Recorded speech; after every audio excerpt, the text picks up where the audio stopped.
Assalamualaikum warahmatullahi wabarakatuh. Kaifa halukum? Alhamdulillah bil khair. Semoga ananda soleh dan soleha selalu dalam keadaan sehat, ceria, dan tetap semangat, insya Allah. Toib, ananda soleh dan soleha, sebelum kita memulai pembelajaran pada hari ini, alangkah baiknya kita sama-sama membaca doa sebelum belajar. Bismillahirrahmanirrahim. Rabbi zidni ilma warzuqni fahma waj'alni minas solihin. Amin.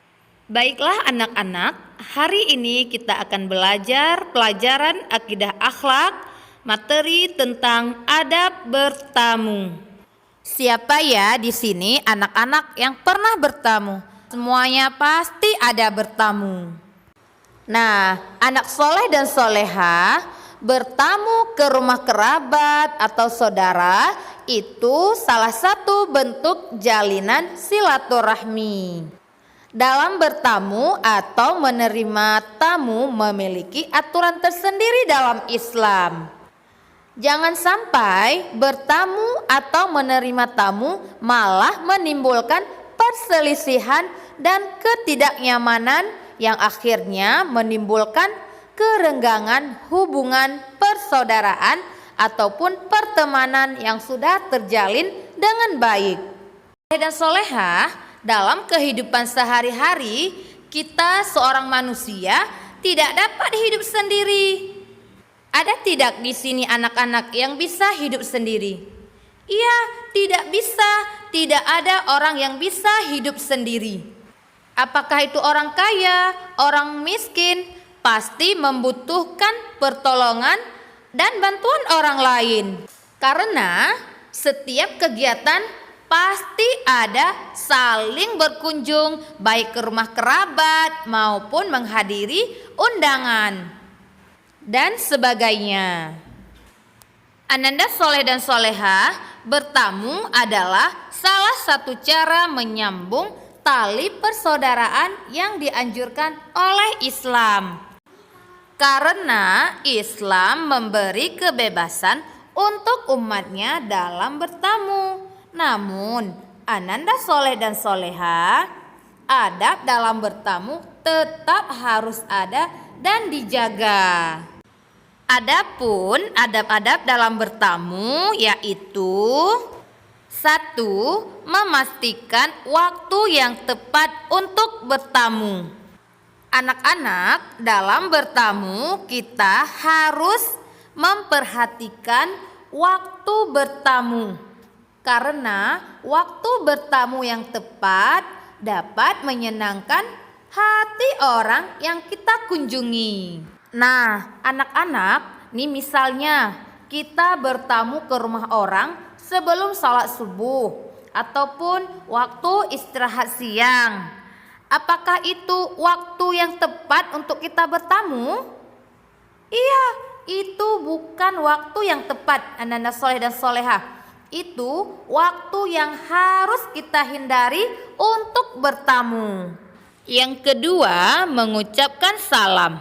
Nah, ananda soleh dan soleha, sebelum masuk ke rumah orang lain, kita harus mengetuk pintu dulu dan mengucapkan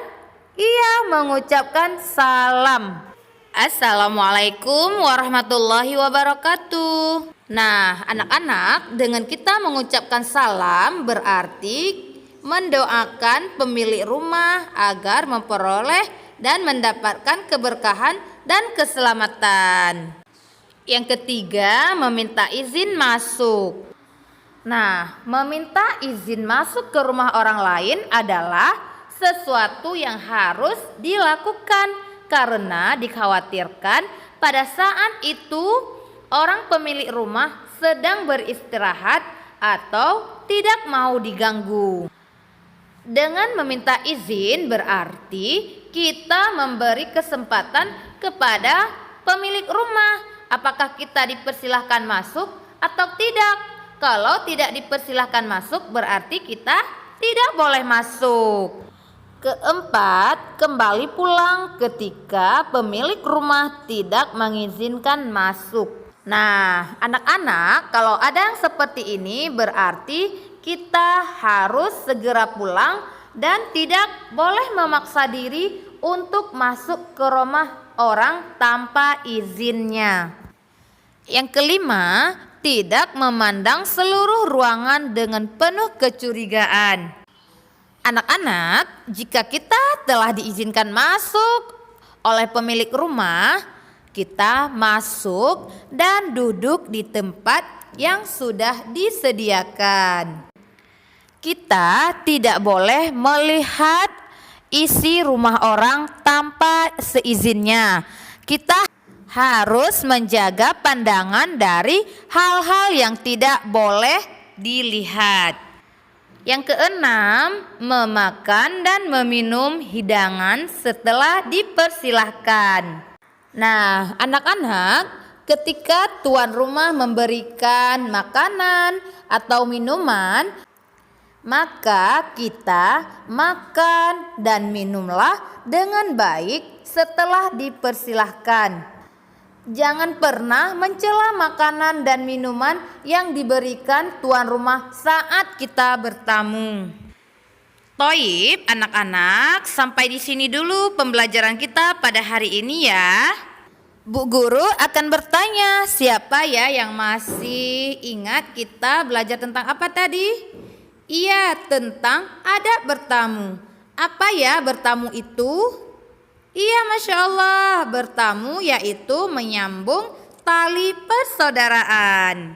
Cukup sekian ya, Ananda Soleh dan Soleha. Bu Guru minta maaf bila ada kata-kata yang salah. Bu Guru akhiri.